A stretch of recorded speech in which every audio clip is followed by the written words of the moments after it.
الله أحد الله الصمد لم يلد ولم يولد ولم يكن له كفوا أحد بسم الله الرحمن الرحيم قل هو الله أحد الله الصمد لم يلد ولم يولد ولم يكن له كفوا أحد بسم الله الرحمن الرحيم قل هو الله أحد الله الصمد لم يلد ولم يولد ولم يكن له كفوا أحد اللهم صل على محمد وآل محمد صل على محمد وآل محمد اللهم صل على محمد وآل محمد وعجل فرجهم اسم رسول الأسرار جعل معصومين من الوحيد امام زمانہ وحیاء اللہ اور اس کے بندے میں جو ثواب قائد واصل ہوا اس سے وہ عابد الزین ابن مقبول الزین نسیم بانو بنت عادی الزین جوان الزین ابن عظیم الدین اور علی جہاں بنت سعید الدین اور حاضرین کے ملومین ملومات ایک اور صلوات بھیجیے محمد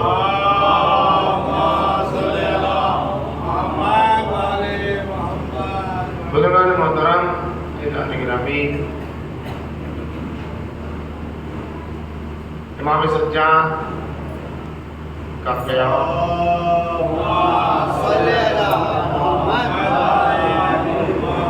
اور رہبر انقلاب کی نگاہ میں آپ کے قیام کے خصوصیات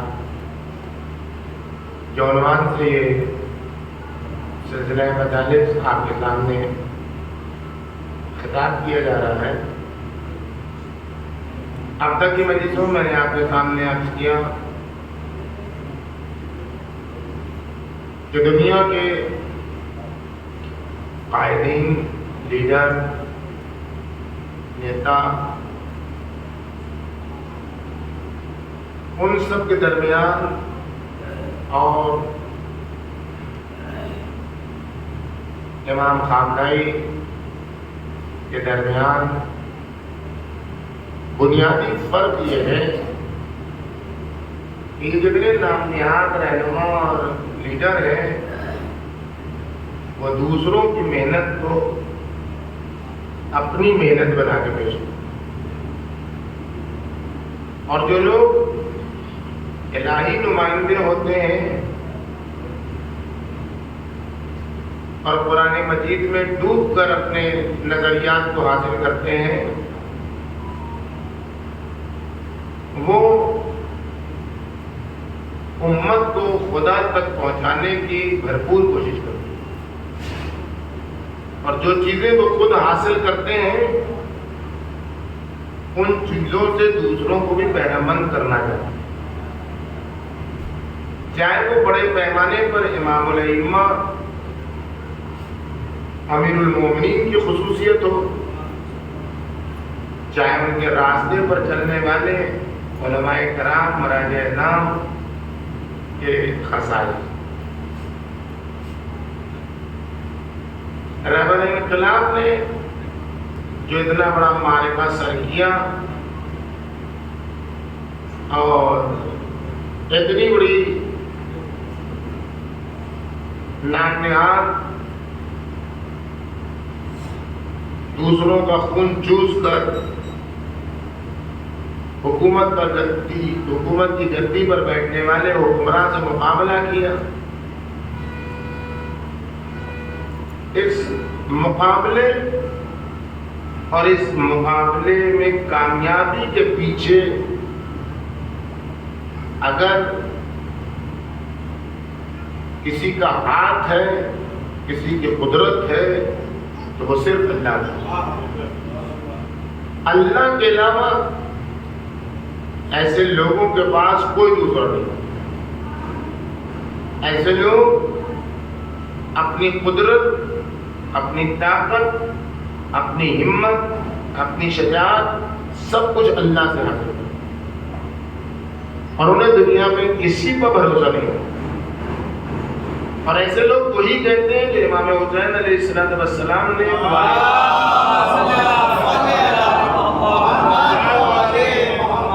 دعائے عرفہ میں ارشاد فرمایا کہ من الذی وجد من فقدک ومن الذی فقد من وجدک. میرے اللہ اس نے کیا کھویا جس نے تجھے پایا اور اس نے کیا پایا جس نے تجھے کھو دیا. تو یہ ایسے لوگ ہیں جو اللہ کو پانے کی کوشش کرتے ہیں، اور جب ان کو اللہ مل جاتا ہے تو اپنی خدا داد صلاحیتوں کو اللہ کے راستے میں استعمال کرتے ہیں۔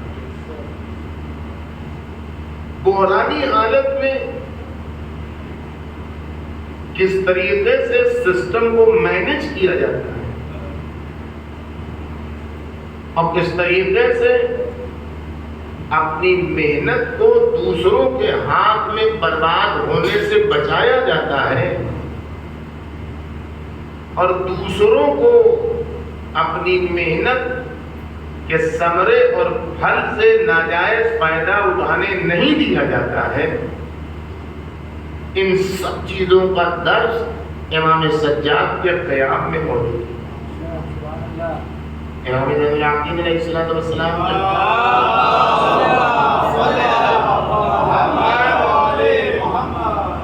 کے قیام میں جو بنیادی چیزیں ہیں وہ یہی ہے کہ اپنی محنت کو جو خدا کی طاقت سے تم نے حاصل کی ہے اس سے غیر غلط فائدہ نہ اٹھانا۔ امام حسین علیہ السلام کی شہادت سے دشمن نے بھرپور کوشش کی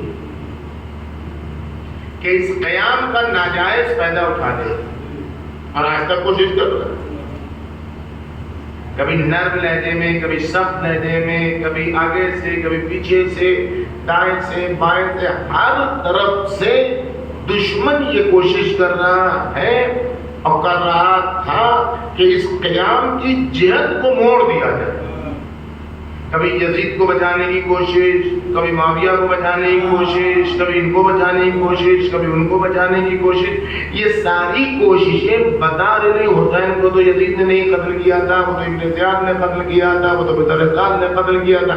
یہ ساری کوششیں بتا رہی ہیں کہ قیام کی جہت کو موڑ دیا جائے اپنے فائدے میں۔ امام سجاد کا جو سب سے بڑا کام ہے، قیام کا جو سب سے بڑا عنصر ہے، وہ یہی ہے کہ جس راہ میں یہ قیام ہوا ہے اسی جہت پر اس قیام کو باقی رکھا جائے، اور جس مقصد کے تحت یہ قیام کیا گیا ہے اسی مقصد کے تحت یہ قیام کامیاب ہو، اور جن اغراض و مقاصد کو میدان میں لا کر پیش کیا گیا ہے وہی اغراض و مقاصد ذہنوں تک پہنچے۔ یزید جو افکار پہنچانا چاہ رہا ہے وہ فکر نہ پہنچے، ابن زیاد جو پیغام پہنچانا چاہ رہا ہے وہ پیغام نہ پہنچے، دشمن جو پیغام پہنچا رہا ہے وہ پیغام نہ پہنچے، وہ پیغام جو خون حسین کی سرخی پہنچانا چاہتی ہے وہی پیغام پہنچے، وہ پیغام جو زینب کبریٰ کی چادر پہنچانا چاہتی ہے وہی پیغام پہنچے، وہ پیغام جو سید سجاد کی ہتھکڑیاں پہچانا چاہتی ہیں وہی پہنچائے۔ اور دنیا میں جتنا ظالم چاہے، چاہے اذان کے ذریعے سے چاہے، چاہے نماز کے ذریعے سے چاہے، چاہے تقریر کے ذریعے سے چاہے کہ اس پیغام کی جہت کو موڑ دے، پیغام کی جہت اسی طرح جائے جو توحید کی جہت ہے، خدا کی جہت ہے۔ ایک سلامات بھیجیے محمد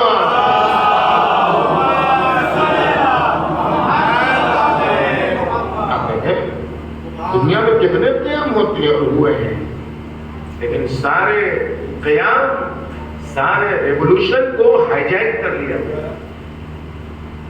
کیا کسی نے، فائدہ کسی کو، محنت کسی کی، نام کسی کا، لیکن کربلا اس قیام کا نام ہے۔ زید العلماء کا قیام وہ قیام ہے کہ جس کو کوئی ہائی جیک نہیں کر پائے، اپنے نام سے نہیں پیش کر پائے، اس لیے کہ کربلا میں وہ حد فاصل قائم کر دیا گیا، وہ خط امتیاز کھینچ دیا گیا کہ اب کہیں یزیدیت اور یزید ذاتے اور یزید کا قبیلہ کہیں اپنا چہرہ چھپانے کے لائق نہیں بچا۔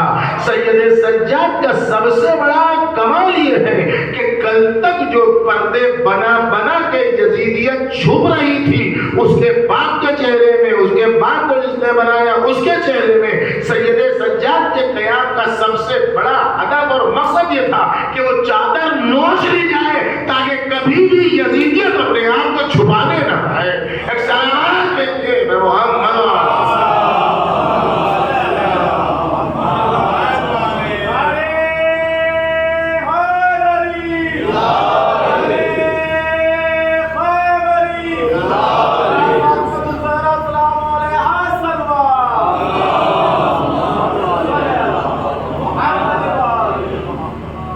کیا کرنا پڑتا ہے سب سے؟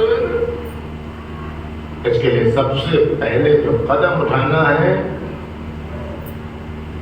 اس میں خدا کو مد نظر، خدا کے علاوہ کسی اور کی عظمت مد نظر۔ انسان جو پریشانیوں میں مبتلا ہوتا ہے، مشکلات میں مبتلا ہوتا ہے، اس کا راز ہی نہیں تو وہ الہی پیغامات پہنچانا تو چاہتا ہے لیکن اس کے دل میں سب کی عظمت ہوتی ہے۔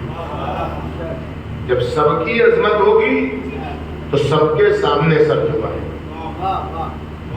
نہیں۔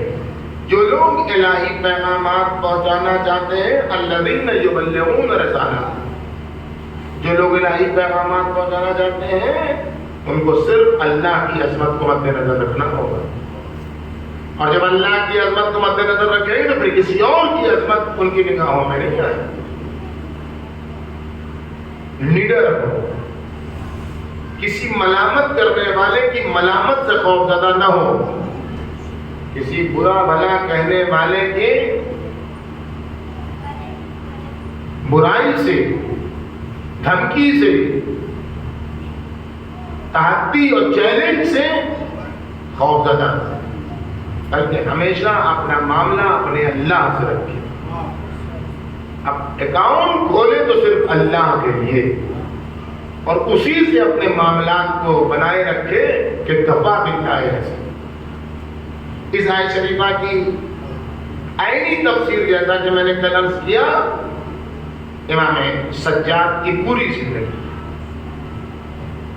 کل میں نے آپ کے سامنے عرض کیا کہ امام سجاد کہ قیام کے 6 مراحل ہیں۔ تو ابھی 2 دن جو بچے ہیں، تھوڑا تھوڑا جو بھی ہوگا جہاں تک جس طرح آپ کے نام یاد کر رہے۔ پہلا مرحلہ امام کے قیام کا اسیری سے شروع ہوتا ہے اور اسیری پر کے اختتام پر یہ دور ختم ہوتا ہے۔ قیام کا پہلا دور ہے جو شروع ہوتا ہے ایک شریف مسئلے کے جواب سے، اور وہ جناب زینب کبریٰ کا سورہ ہے کہ خیمے میں آگ لگی ہوئی ہے، کیا حکم ہے، زندہ رہے یا اسی میں جل کے مر جائے، باہر نکل جائے، زندگی میں جائے۔ اس سوال کا مطلب کیا ہے؟ پہلا قدم شریف مسئلے کا جواب۔ آپ مجھے بتائیے، چھوٹے سے چھوٹے بچے سے پوچھیے، بوڑھے سے بوڑھے مرد عورت سے پوچھیے کہ کہیں آگ لگ جائے تو کیا ہو؟ آپ یہ سے پوچھیے کہ آپ یہ سے پوچھیے کہ آگ لگ رہی باہر نکلے۔ یہ مسئلہ ہر بچے کو معلوم ہے، جناب زینب کبریٰ کو معلوم نہیں معلوم۔ جب معلوم تھا تو اس سوال کی ضرورت تو پیش زینب کبریٰ کون سا درس دے، ولایت کا کون سا کنسپٹ زینب کبریٰ پیش کرو. زینب کبریٰ سلام. آپ دیکھیے بحرانی ماحول کہ میں نے کہا بحرانی حالات میں مینجمنٹ مدیریت کو سنبھالنا. ذرا سا ایک بچہ دیکھیں ذرا کل سے لے کر آج تک کی دنیا کو آپ دیکھیں. ایک بچہ ہے اسکول میں فیل ہوا، معلوم ہو تو پھانسی لگا دی. کتنے ایسے واقعات ہوئے ہیں. نیٹ میں فیل ہوا، نہیں کامیاب ہوا، پھانسی لگا دی. الیاذ باللہ الیاذ باللہ یہ بری حرکتوں میں ریلیشن شپ وغیرہ میں ناکام ہوا، جا کے کود گیا. یہ کیا ہے؟ یہ سب یہ ساری چیزیں کیا ہیں؟ یعنی مشکلات میں ہتھیار ڈال دینا. یعنی ایک بار فیل ہو گیا تو سمجھا پوری زندگی ختم. لائف کے ڈیڈ لائن پہ پہنچ گئے ہم، زندگی اپنے آخری چھور پہ پہنچ گئی ہے. اب زندگی میں کچھ بچا ہی نہیں ہے. اب بچا کیا؟ جب ہم فیل ہو گئے تو اب مر گئے، مرنا ہی ہے. کتنا جلدی جلدی انسان ہاتھ پھیر اپنا چھوڑ دیتا ہے. ذرا ذرا سی چیز میں یہ نہیں سوچتا کہ ایک بار فیل ہوئے پھر محنت کریں گے، پھر کامیابی ملے گی، پھر فیل ہوں گے پھر کامیابی ملے گی. یہی تو زندگی. ذرا سے مرحلے میں بحرانی کہتے ہیں جو شخصی بحرانیت ہوتی ہے. شخصی بحران ہوتا ہے.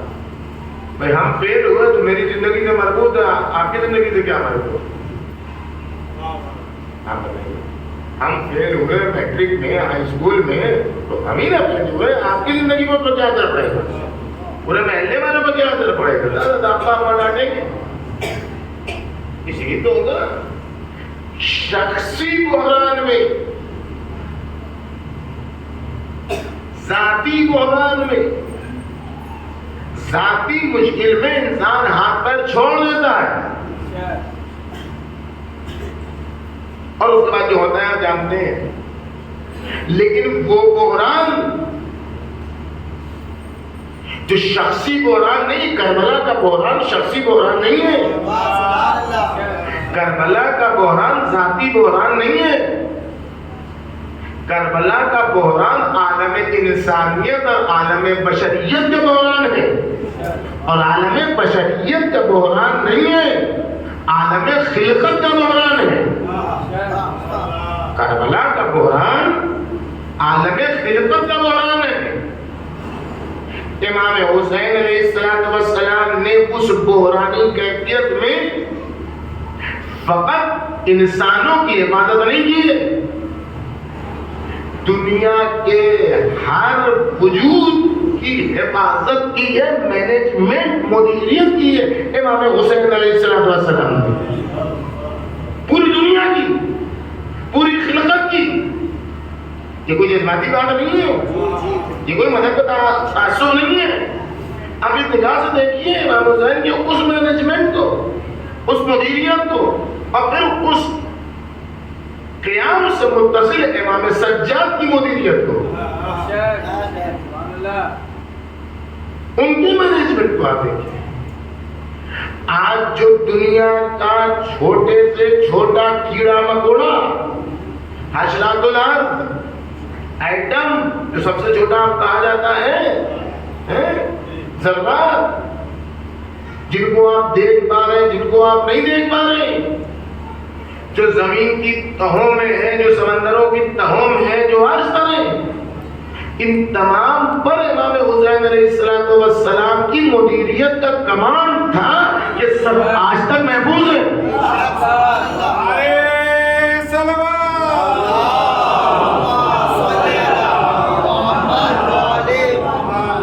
یہ آپ پڑھتے ہیں اور پڑھتے گزر جاتے ہیں شاعر کی زبان میں، چاہے وہ شاعر کی زبان صحیح ہو، چاہے وہ آسمان کی طرف والی بات صحیح ہو، چاہے آپ جو پڑھتے ہو سنتے ہیں کہ آسمان کی طرف اچھالا خون اور کہا کہ نہیں، اور زمین کی طرف اچھالا خون اور پھینکنا چاہا خون تو کہا نہیں. یہ روایتوں کا جملہ کہ آسمان کی طرف امام حسین نے خون اچھالا اور آسمان نے کہا کہ نہیں حسین نہیں، یہ آسمان میں صلاحیت نہیں ہے کہ اس خون کی سنگینی کو برداشت کرے.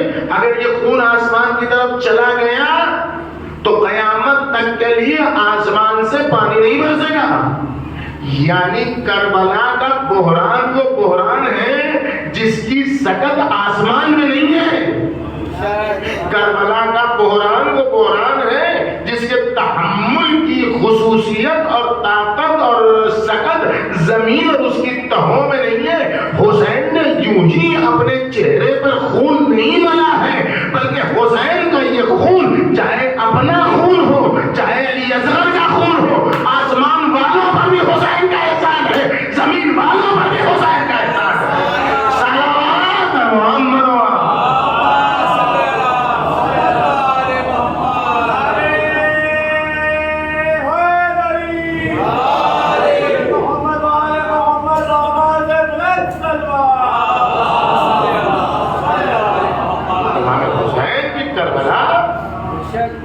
کسی شخصی بحران کا نام نہیں ہے، عالمی عالم خلقت کا بحران ہے. اپنے حصے میں امام حسین نے اپنے خیال میں اس بحران سے نجات اپنی مدیریت کے ساتھ اپنے مینجمنٹ کے ساتھ انجام دی. اور اب جو ذمہ داری جناب امام سجاد کی آئی تو پہلا مرحلہ وہ مرحلہ تھا جہاں یقین مانیے چل کے مر جانا آسان تھا. زینب کبریٰ کسی معمولی عورت کا نام نہیں ہے. زینب کبریٰ عالم غیر معلمہ کا نام ہے. زینب کبریٰ عالم علم لدنی خاتون کا نام ہے، علم غیبی رکھنے والی ذات کا نام ہے، خدائی علم رکھنے والی ذات کا نام ہے. یعنی زینب کبریٰ کا یہ سوال ہی بتا رہا ہے، ورنہ یہ تو جانتی تھی کہ جان بچانا واجب ہے، لیکن اس کے باوجود امام سجاد سے یہ سوال کرنا اس بات کی علامت ہے کہ جو حالات ہیں، جو پریشانیاں آنے والی ہیں، ان میں بظاہر جل کے مر جانا آسان ہے تاکہ آئندہ کی مصیبت سے انسان بچ جائے. لیکن اب زینب اس دوراہے پر کھڑی ہے کہ جہاں خود سے فیصلہ نہیں کر سکتی ہے. ایک عصمت الہی کا پردہ ہے، ایک حجاب زینب کبریٰ ہے، اور دوسری طرف قیام حسینی کا ساتھ دینا ہے جسے شام تک لے جانا ہے. زینب جو راہے پر کھڑی ہے کہ پردہ بچائے یقین. ایسے مرحلے میں جو جواب دینا ہے، قیام کو کمان کرنے والی ذات، بحران کو سنبھالنے والی ذات کا نام زینب کبریٰ کے سامنے امام سجاد ہے. زینب باہر نکلو، اس لیے کہ تمہارا قیام شروع ہو رہا ہے. کوفہ تم کو سنبھالنا ہے، شام تم کو سنبھالنا ہے. صلوات محمد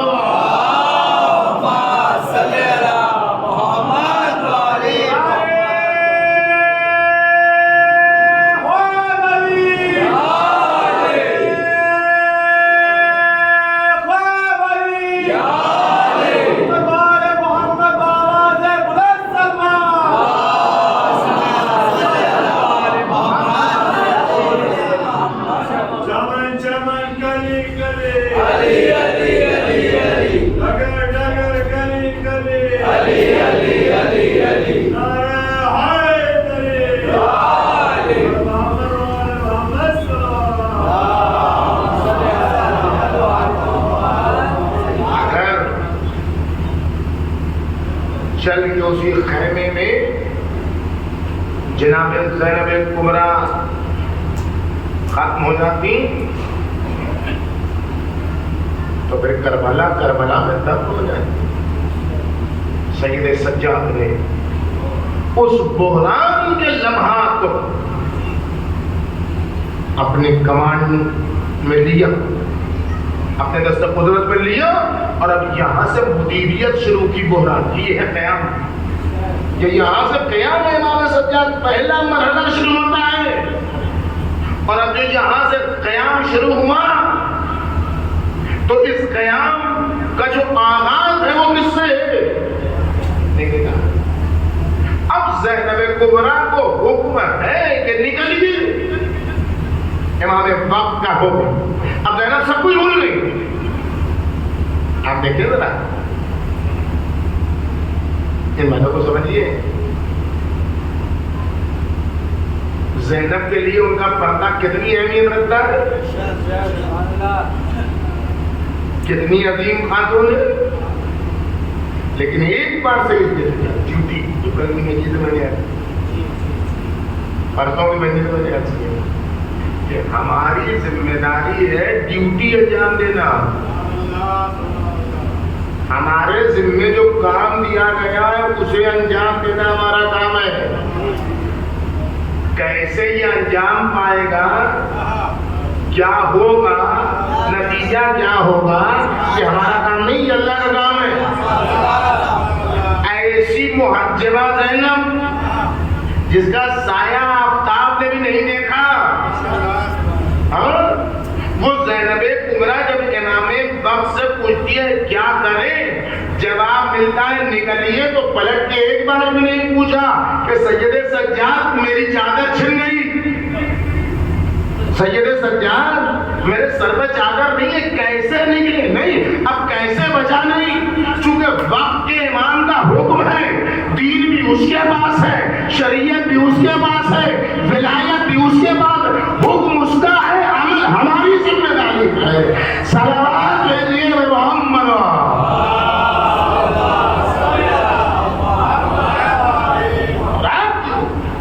اس قیام کا آغاز ہوا ہے تو تقریر سے نہیں ہوا، اس قیام کا آغاز ہوا ہے تو خطبے سے نہیں ہوا ہے، اس قیام کا آغاز ہوا ہے تو سجدے سے.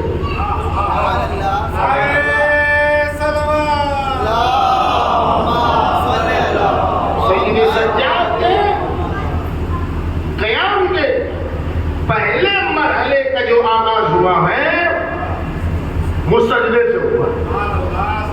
اور یہ وہ سجدہ ہے کوئی تو میں نے کہا تھا کہ یہ رات بھر کا سجدہ ہے، لیکن یہ پورے سفر کی انرجی ہے جو سید سجاد اس سجدے سے لے رہے ہیں.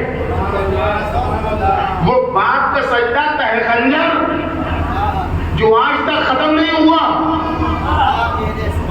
حسین کا سجدہ آج تک باقی ہے، اس لیے کہ حسین نے سجدے سے سر نہیں اٹھایا بلکہ دشمن نے اٹھایا سجدے سے حسین کا سر.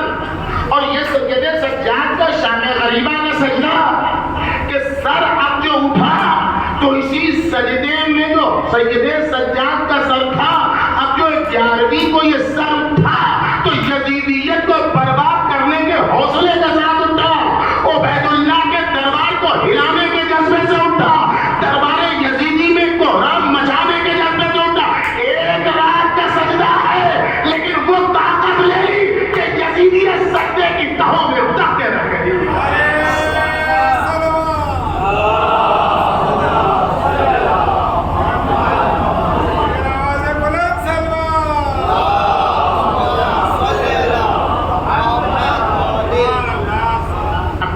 کردار سے ملائیے تب سمجھیے کدھر حسینیت ہے، تب سمجھیے کدھر یزیدیت ہے. صحیح کردار کو بتا کرتے سید سجاد نے بحرانی ترین حالات میں قیام کی مدیریت کی. کسی صورت میں اس قافلے کا آگے بڑھنا ممکن نہیں تھا، کوئی صورت نہیں تھی کہ یہ قیام آگے بڑھ جاتا، لیکن وہ سید سجاد کے قیام کی مدیریت. دیکھیے میں نے جو کل پرسوں آپ کے سامنے عرض کیا کہ آپ رہبر انقلاب کی وہ کتاب پڑھیں 250 سالہ انسان، تو آپ کو سمجھ میں آئے گا کہ بحرانی ترین حالات میں دشمن سے مقابلے کا درس امام خامنائی نے کہاں سے سیکھا؟ رہبر انقلاب کو جو یہ کامیابی ملی بحرانی ترین حالات میں، یہ جو حدیث سے ایک دن پہلے کا قیام ہے، یہ جو حملہ ہوا ہے، آپ یقین مانیے کوئی دوسرا ملک ہوتا تو وہ ملک تباہ ہو گیا ہوتا۔ ملک کی جو کریم لیول کی شخصیات ہیں جن کو دنیا مان رہی ہے، وہ چند 7 8 9 10 11 12 13 نہ معلوم کتنے، یہ سب چلے گئے۔ اس بحرانی کیفیت میں کس نے قیام کی مدیریت کو سنبھالا اور کس کے پاس اتنا شعور تھا؟ جو پلاننگ تھی، مجھے تھی وہی جو میں نے آپ کے سامنے کہا کہ دشمن اسباب کو دیکھتا ہے، کڑیوں سے کڑیوں کو جوڑتا ہے، لڑیوں سے لڑیوں کو جوڑتا ہے، یہ ہوگا تو یہ ہوگا، وہ ہوگا تو وہ ہوگا، وہ ہوگا تو وہ ہوگا، وہ یہی ہوا تھا کہ ہم حملہ کریں گے۔ 8 دن تک اٹھ نہیں پائے گا ایران، فوجیوں کو کمانڈروں کو طے کرنے میں 8 دن لگ جائے گا۔ جب 8 دن لیں گے، اس بیچ میں ہم فضا پر حملہ کر لیں گے، فضا پر تسلط کر لیں گے، اندر کے جو باقی ہیں وہ ہمارے ساتھ ہیں، سب مل کے 4-5 دن میں ختم، اور وہاں آ جائیں گے یزید وقت، وہاں آ جائے گا ابن زیاد وقت، وہاں آ جائے گا نامعلوم باپ کا نامعلوم لڑکا، وہاں آ جائے گا قمار کے اڈے پر پیدا ہونے والا، وہاں آ جائے گا جوئے کے اڈے پر رہنے والا، سب ہو جائے گا۔ یہ کیا ہوا؟ یہ سارے تانے بانے کیوں ٹوٹے؟ اس لیے کہ امریکہ ہو، اسرائیل ہو، اس کے ہمنوا ہو، یہ یہودی عورتوں کا دودھ پینے والے اسلامی حکمراں ہو، یہ سب کے سب اسباب پر بھروسہ کر رہے تھے، لڑیوں پر بھروسہ کر رہے تھے، زنجیر کی کڑیوں پر بھروسہ کر رہے تھے۔ خامنائی اس مرد مجاہد کا نام ہے جو مسبب الاسباب پر بھروسہ کر رہا ہے۔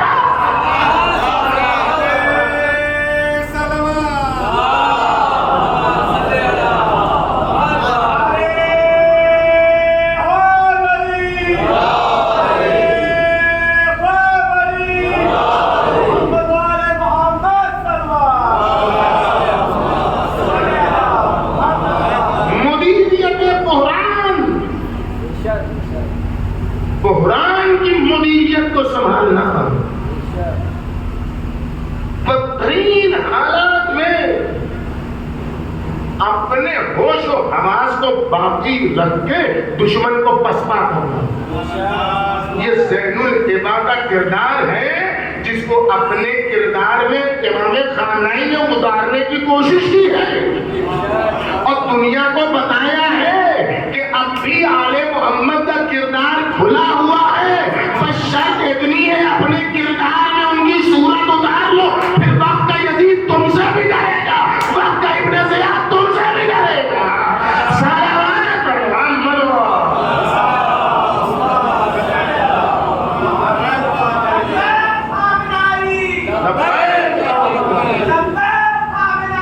لبیک خامنائی، امریکہ مرد آباد، مرد آباد، مرد آباد، اسرائیل مرد آباد، مرد آباد، مرد آباد۔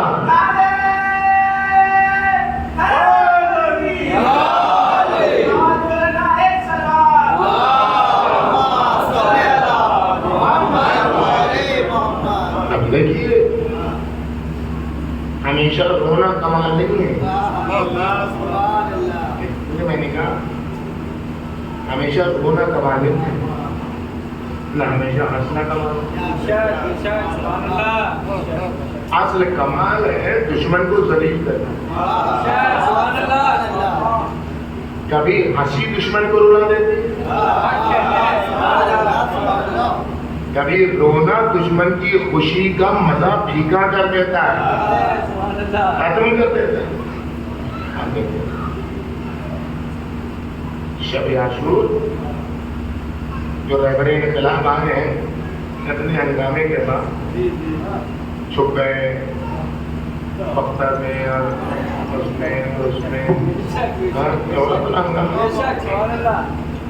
ایک ہنگامہ بن جاتا پورا میڈیا، گودی میڈیا، جدیدی میڈیا، ابن زیاد کا میڈیا، جدید کا میڈیا، بنی امیہ کا میڈیا، یہ سب چھپ گئے. اس نے وہ کہہ دیا کہ ہم مار ڈالیں گے ان کو، چھپ گئے اور نہیں نکلیں گے. 9 محرم شب عاشور بغیر بتائے ساری نیوز بھری کی بھری رہے گی پوری دنیا کی. اب دیکھیے آپ شب عاشور کوئی بارش ہوتا ہے تو اس کے چہرے پر مسکراہٹ ہوتی ہے. شب عاشور بارش ہوئے تو کیا ہے، لوگ تمہاری تقریر کوئی نہیں کی، کیا چہرے پر مسکراہٹ ہے. شب عاشور مسکرانے کا دن ہے. آپ بتائیے مجھے شب عاشور سر پیٹنے کا دن ہے کہ مسکرانے کے لیے؟ یہ کیوں مسکراہٹ؟ یہ مسکراہٹ کہاں سے دی؟ یہ تبسم کہاں سے آیا؟ اتنے بڑے بحران کے باوجود آپ جانیے تبسم کی تاریخ. پہلے پبلک کو تبسم کا طریقہ سکھایا، پھر شب عاشور خود چہرے پر ایک آن کے لیے رونے والا انسان، شب عاشور گریہ کرنے والا انسان وارد ہو رہا ہے تو مسکراہٹ ہے چہرے پر، اور تھوڑی دیر کی مسکراہٹ. اس مسکراہٹ کے پیچھے کتنی تاریخ پوشیدہ ہے. آپ دیکھیں قاسم سلیمانی شہید ہوئے تو عزائے عمومی 100 دن کا اعلان ہوا ایران. قاسم سلیمانی جن کے تحت کام کرتے تھے حاجی زادے اور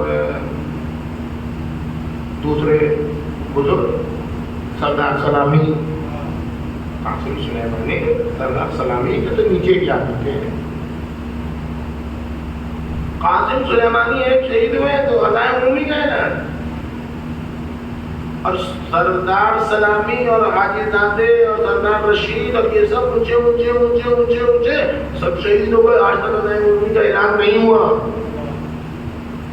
ایک پٹی تک کاری ایران کے ٹی وی پر نہیں تھا کہ 2 منٹ کے لیے وہ ہٹا دی گئی. کیوں؟ یہ کہاں سے جذبہ لیا گیا آپ پہچانے.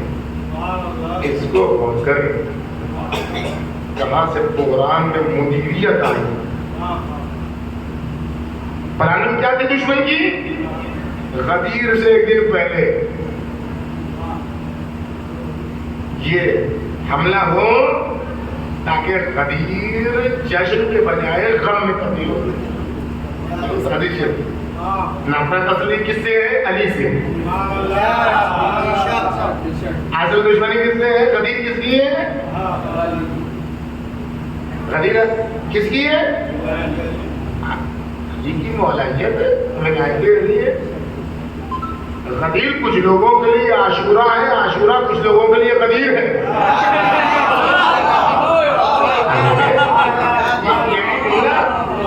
یہ بھی جملہ ربیع الکلامی کا ہے کہ کچھ لوگوں کے لیے غدیر عاشورہ ہے.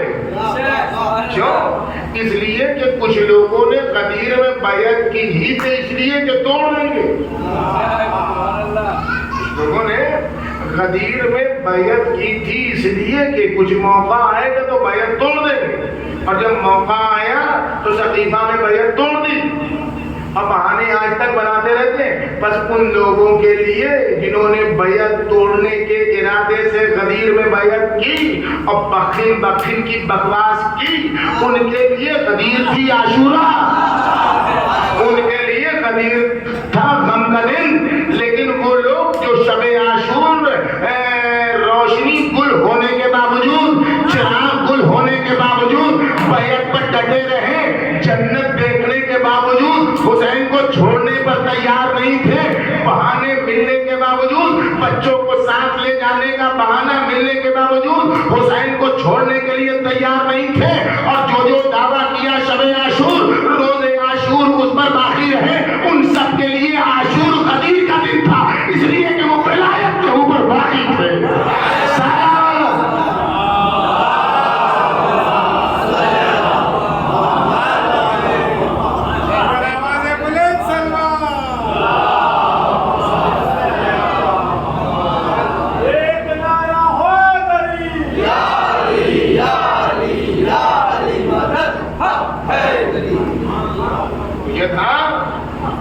غدیر کا جشن نہ منائے۔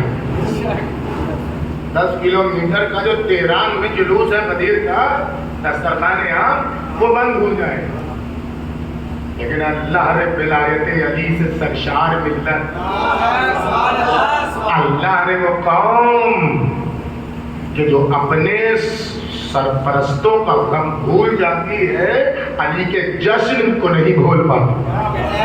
ہم دیکھیں یہ جشن نہیں منایا جا رہا تھا، یہ خوشیاں نہیں منائی جا رہی تھی، یہ تہران کا 10 کلومیٹر کا دسترخوان جلوس عمومی نہیں تھا، بلکہ یہ جشن تھا جو وقت کے یزید، وقت کے بنی امیہ اور وقت کے دشمنان اسلام کے منہ پر تماچا تھا۔ ہم ہمیشہ رونے والے نہیں ہیں، ہم روتے بھی ہیں تو مقصد کے لیے، ہنستے بھی ہیں تو مقصد کے لیے۔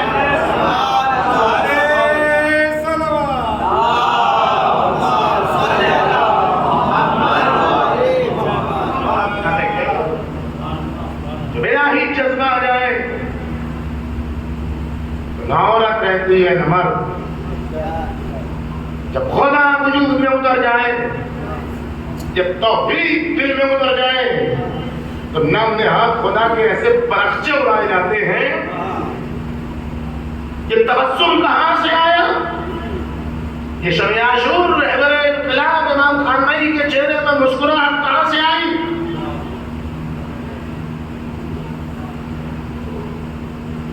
پڑھو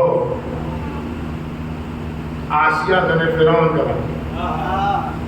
آسیہ وہ خاتون ہے جن کا ہر جگہ آپ کو نام مل جائے گا، دنیا کی 4 معتبر خواتین، اس میں آسیہ، جناب سیدہ کی ولادت کی بات، اس میں جناب آسیہ، جہاں اچھے مارکے ہیں سب جگہ آسیہ۔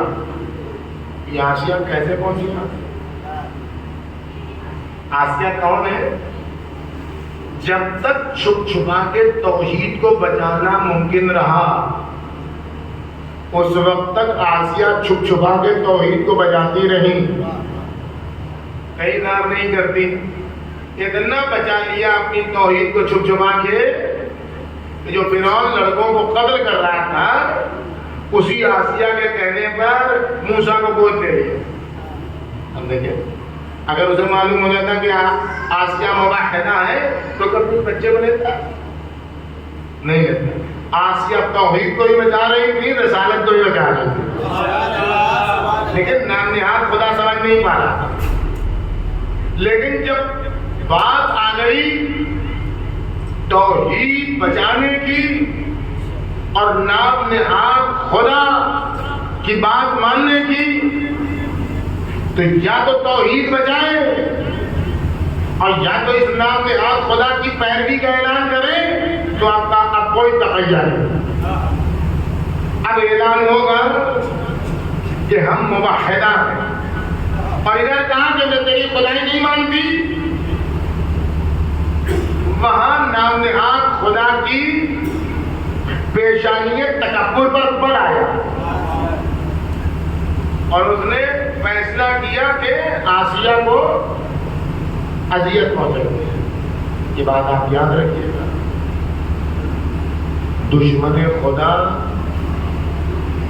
اگر اس کی چودراہٹ پر حرف آنے لگے تو وہ اپنی ناموس کی بھی پرواہ نہیں کرتا۔ جو لوگ بھروسہ کرتے ہیں دشمنان خدا پر، میرا مال بچ جائے گا، میرا بچہ بچ جائے گا، میری اولاد بچ جائے گی، میری بیوی بچ جائے گی، یہ سب جو لوگ سمجھتے ہیں کوئی نہیں بچے گا۔ یہ وہ لوگ ہیں کہ جب ان پر برا وقت پڑتا ہے تو یہ اپنی بیوی کو نہیں چھوڑتے ہیں، یہ اپنی ناموس کو نہیں چھوڑتے۔ معاویہ گواہ ہے، یزید گواہ ہے، ابو سفیان گواہ ہے، یہ پورے گواہ ہیں۔ جب وقت پڑا انہوں نے بیچ میں اپنی ہی ناموس کو پیش کیا ہے۔ اور اگر آپ کو کل کی بات تاریخ لگتی ہو تو آج سعودی عرب کو دیکھ لیجئے، آج امارات کو دیکھ لیجئے، یہ اپنی عورتوں کو پیش کرتے ہیں تاکہ اپنی گدی بچا سکے۔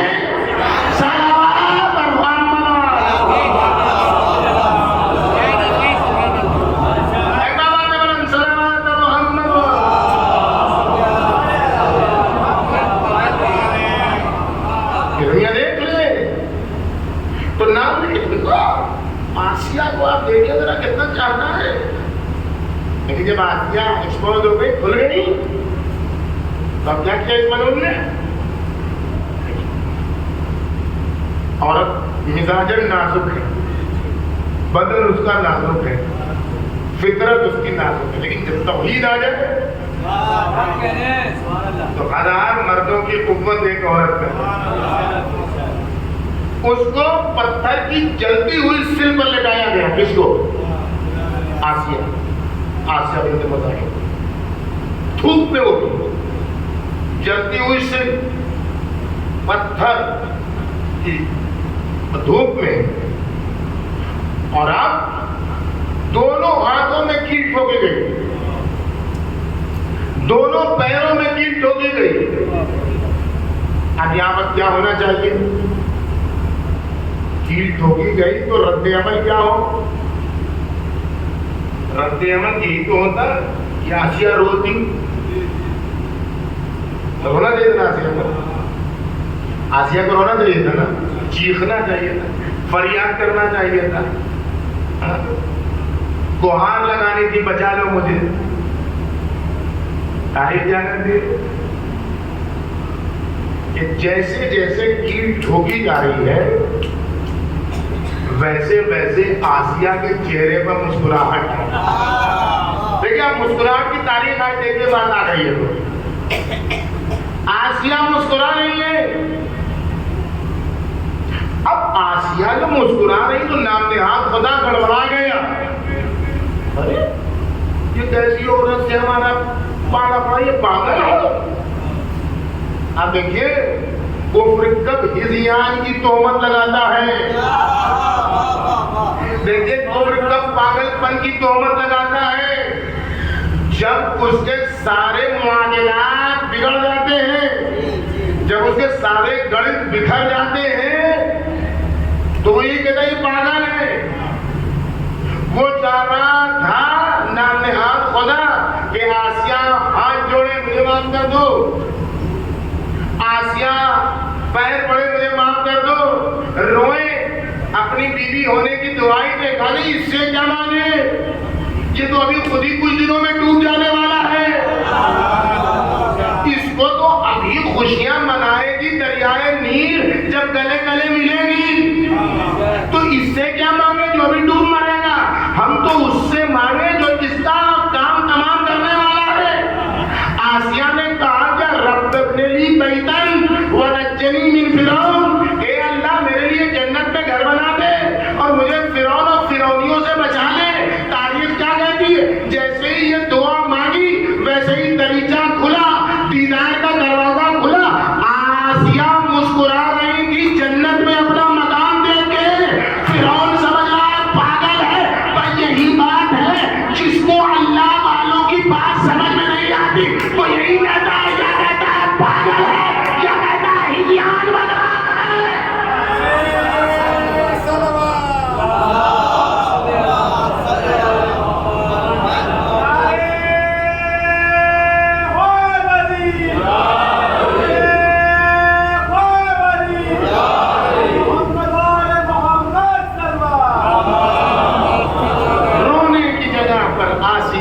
ہنس کے بتایا تقوی اللہ والے کہاں سے حاصل کرتے،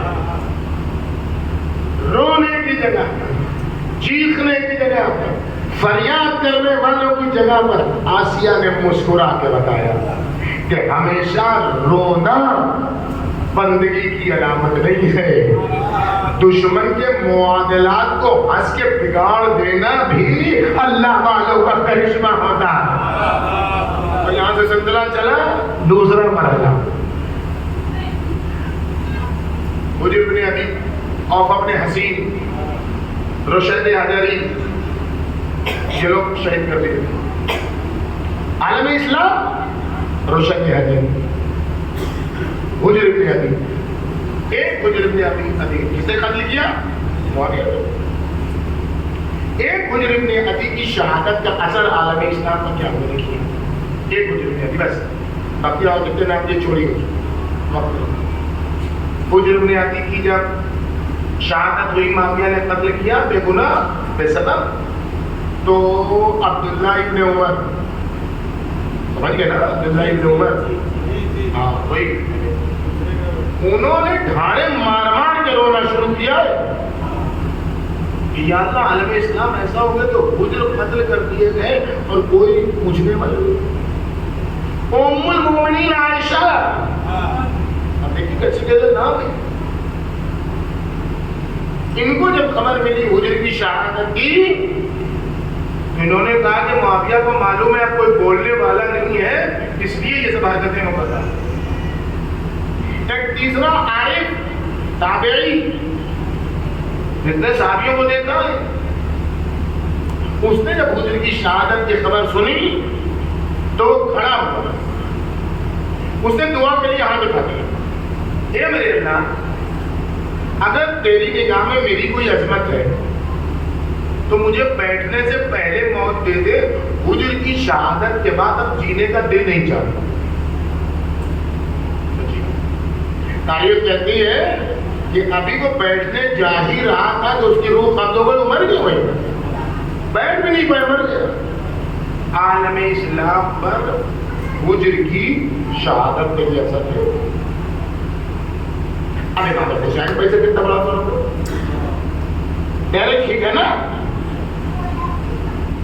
ڈائریکٹ ہے نا. امام حسین کا کتنا بڑا اثر ہونا چاہیے بتائیے. اب مکے میں موسم حج میں ان لوگوں کو قتل کرنے کے بعد معاویہ پہنچتا ہے اور امام حسین کو چڑھا رہا ہے مزہ لے رہا ہے. اے حسین تمہیں معلوم ہے کہ میں نے تمہارے بابا کے چاہنے والوں کے شیعوں کے ساتھ کیا کیا بتا دو. اتحاد مزہ لے رہا ہے. مکہ میں چیر کے رونے لگے. کیا کیا تم نے؟ قتلناہم ہم نے قتل کیا. وغسلناہم ہم نے ان کو غسل دیا. وکفناہم ہم نے ان کو کفن بنایا. وصلیناہم ہم نے ان پر نماز پڑھی. ودفناہم ہم نے ان کو یہ ڈائریکٹ ٹھیک کر رہا ہے. دیکھیں ایسی شخصیت کی بات ہے. اب امام حسین کا رد عمل کیا ہو؟ اگر یہاں حسین کی آنکھوں سے آنسو آ جائے تو معاویہ جیت گیا. چڑھانے کا مزہ مل گیا اس کو. ہوگا کہ نہیں ہوگا؟ اگر یہاں پر امام حسین اس تکلیف دہ مصیبت میں رو دے تو معاویہ جیت گیا. اب حسین کو کیا کرنا ہے؟ فتبسم الحسین. اب رونے کے بجائے امام حسین کے چہرے پر مسکراہٹ. اتنا بڑا حادثہ ہو گیا عالم اسلام کا. لیکن امام حسین علیہ السلام روئے نہیں. چڑھا رہا ہے روئے نہیں. مزے لے رہے ہیں روئے نہیں. مسکرانے لگے. بڑی سنجیدگی کی تجارت ہے. کوئی بات نہیں. کل قیامت کے دن وہ لوگ تجھ سے بدلہ لے لیں گے اور اس وقت تجھے سمجھ میں آئے گا جب وکیل کی صورت میں رسول اللہ ہوں گے تیرے خلاف اور فیصلہ کرنے والا اللہ ہوگا. بات ہو گئی تمام. جواب ہو گیا اس کا. لیکن وہ حسین کیا جو یزید کے پاک کو اس کی وفات نہ بتائے. حسین ماں باپ کے بیٹے کی اوقات نہ بتائے. ایک مسئلہ شریعت نے آپ سے نہیں دی، شریعت اسلامی. ایک مسلمان چاہے کنیز ہو، چاہے غلام ہو، چاہے کالا ہو، چاہے گورا ہو، چاہے عرب ہو، چاہے کوئی بھی ہو، اگر مر جائے تو اس کی تجہیز و تدفین و تدفین و سب کچھ مسلمان ہونے کی بنیاد واجب. چاہے آپ کا رشتہ دار ہو، چاہے نہ ہو، کچھ نہیں ہو، دور کا ہو، دراز کا ہو، پہچانتے ہو نہ پہچانتے ہو، اگر ہے مسلمان تو آپ کی ذمہ داری ہے جب کوئی دوسرا کرتے تو آپ یہ سب کیجیے. اس مسئلے کو یاد رکھیے. اب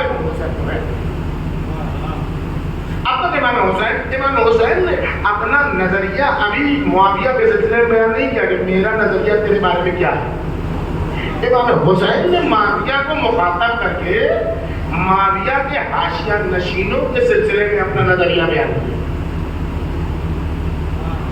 جو تھالی پر کے بیگن ہیں، جو ادھر ادھر حاشیہ نشینی کرتے ہیں، جو جی جناب جی حضور کرتے ہیں، ان کے بارے میں گرگے کرتے ہیں.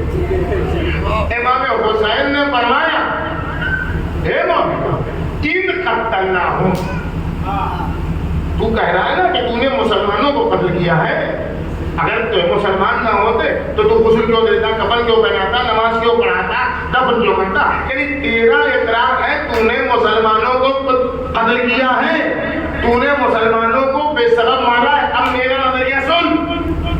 ان قتلناہم، اگر کبھی تیرے گرجے، اگر تیرے تھالی پر کے بیگن کبھی ہمارے ہتھے چڑھ گئے تو ما غسلناہم ولا کفناہم ولا صلیناہم ولا دفناہم. جس دن تیرے کے گرجے میرے ہاتھ چڑھ گئے، نہ ہم نے غسل دیں گے، نہ کفن پہنائیں گے، نہ نماز پڑھیں گے، نہ تاکہ کریں گے.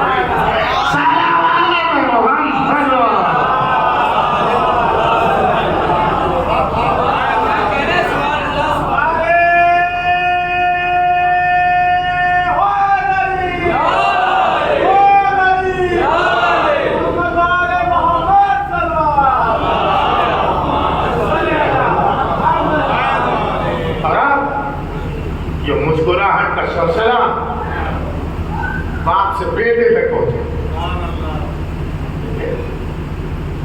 یہ بچہ، وہ چھوٹا بچہ، اسے کوئی چھوٹا بچہ اگر مائیں ان کی آگوش کا بچہ، اس کو آپ چٹکی کاٹ دیجیے، سوئی ہلکی سی بول دیجیے، آنکھ چپ جائے تو بچہ روئے گا. فطرت کا تقاضا ہے بچہ روئے گا. پھر کیا سبب ہے حسین کی آغوش پہ آنے والا ششمہار ہونے کے بجائے وہ بھی 3 بار لگی، وہ بھی جس کی نوک پٹی ہوئی ہے وہ تھی. فطرت کے قانون کے خلاف علی اصغر کا قدم کیوں ہے؟ علی اصغر فطرت کے تقاضے کی بنیاد پر حسین کی آغوش میں چیخنا تھا، رونا تھا، فریاد کرنا تھا، لیکن حسین کی آغوش میں نمائندے الہی بن کے علی اصغر حسین کی حقانیت اور حسین کی جیت کا پیغام لے کر پہنچے تھے، الہی پیغام پہنچا رہے تھے. اگر علی اصغر رو دیتے، حرملہ خوش ہوتا، یزیدی لشکر خوش ہوتا، عبید اللہ خوش ہوتا، یزید خوش ہوتا، پسر سعد خوش ہوتا. حسین کا بیٹا ہے، وہ تو خوشیوں کو نابود کرنے کے لیے آیا ہے، وہ تو جشن منانے والوں کو رلانے کے لیے آیا ہے. اگر علی اصغر رو دیتے تو یزیدیت خوش ہوتی. علی اصغر نے کہا ایسے صبر آزما ماحول میں ہم مسکرائیں گے، یزیدیت روئے گی.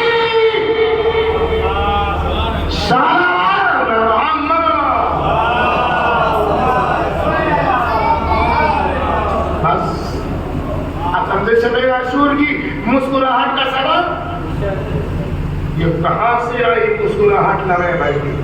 یہ مسکراہٹ وہی علی اصغر کے چہرے سے لی گئی، یہ مسکراہٹ وہی حسین ابن علی کے رخ انور سے لی گئی ہے، یہ مسکراہٹ وہی آسیہ کے چہرے سے لی گئی ہے، اور یہ مسکراہٹ اسی زین العبا کے چہرے سے لی گئی ہے کہ جب دربار عبید اللہ میں وہ مرنے کی قیام دیکھو امام سچا کا جو دھمکی دیتا ہے کہ اسے قتل کرو، تو سید سجاد جو رویا کرتے تھے روتے رہے 35 سال تک رونے والا امام ذرا ذرا سی چیز کو دیکھ کر رونے والا امام پانی کو دیکھ کر رونے والا امام قصاب کو دیکھ کے رونے والا امام بازار میں قصاب کی دکان پر کھڑے ہو کر رونے والا امام روتے روتے پانی جس کا مذاق ہو جائے وضو کے پانی ایسا امام جو اتنا زیادہ رونے والا کہ بکائین بہت زیادہ رونے والوں کی فہرست میں آ گئے لیکن جب ابن زیاد کہتا ہے اسے قتل کرو یہ کہاں سے بچ گیا تو آنسو غائب ہے اب آنسو غائب ہے قیام دیکھو اب آنسو غائب ہے اب روتے نہیں اب چیختے نہیں اب فریاد نہیں کرتے ارے تو مجھے بھی قتل کر دے گا ان بچوں کو کون لے جائے گا ارے تو مجھے بھی قتل کر دے کچھ نہیں ایک للکار ہے ایک پیغام ہے ایک جہاد ہے ایک قیام ہے ایک مجاہدہ ہے افبالقتل تهددنی یا ابن زیاد یہ ساتھ کے زیاد کے بچے اے زیاد کے بچے جدی نہ رہے کہ تو ہمیں قتل کی دھمکی دیتا ہے اما تعالی القتل لنا قادا والشہادت لنا کرامہ کیا تو نہیں جانتے کہ قتل تو ہونا ہمارے گھر کی عادت ہے اور شہادت تو ہمارے لیے باعث کرامت ہے وہ یہ بھی اللہ تھا لیکن جب منہار نے پلٹ کے کہہ دیا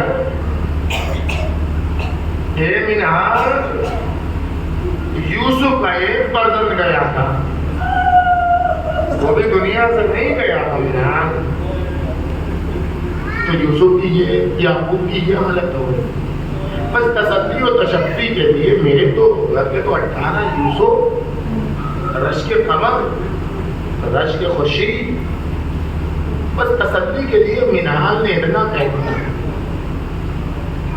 کہ مولا شہادت تو آپ کے گھر کی میراث ہے کوئی بھی ابن زیاد سے خوب کام کوئی دو راجی ہوتے ہیں تصدی ہو جائے گی بس امام کا دل بھر گیا اے منہال تم نے انصاف نہیں کیا ہاں شہادت ہمارے گھر کی میراث ہے لیکن ماں بہنوں کا بے مقنا و چادر پھیلایا جانا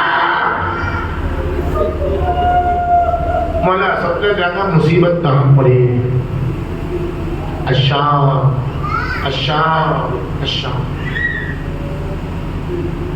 نعمان ابن منذر سے بس پہلی سبق کو اہل حرم کا کارواں شام پہنچنے نعمان سے امام نے کہا کہ نعمان شام میں ہم پر 7 ایسی مصیبتیں پڑیں کہ کربلا سے لے کے شام تک میں 1000 کلومیٹر سے زیادہ تو فاصلہ طے کیا ہے آپ اٹھا کر دیکھیں کربلا سے شام کا راستہ کیا کلومیٹر 1000 کلومیٹر لیکن 1000 کلومیٹر کے راستے میں ہم پر کہیں ایسی مصیبت نہیں پڑی جیسی 7 مصیبتیں ہم پر شام میں مجلس ختم ہو جائے دعا کرو اور دعا کرو اللہ یہ مصیبتوں کا تذکرہ پڑھنے کی مجھے طاقت عطا کرے اے میرے اللہ شام میں سید سجاد کے وارد ہونے کا واسطہ سیدانیوں کے بے مقلا و چادر وارد ہونے کا واسطہ دشمنوں کی طرف سے ان کے جسم ادھر میں نیزوں کی انی چبھوئے جانے کا واسطہ اے میرے اللہ پس گردن بنے ہوئے ہاتھوں کا واسطہ لوگ نیزہ پر بلند سروں کا واسطہ امام زمانہ کے ظہور میں تعجیل فرما امام زمانہ کے ظہور میں تعجیل فرما ہم گناہگاروں کو پھر ناصروں میں شمار فرما اس مجلس ادا کو ظہور کے زمانے سے متصل فرما پرچم اسلام کو سربلند فرما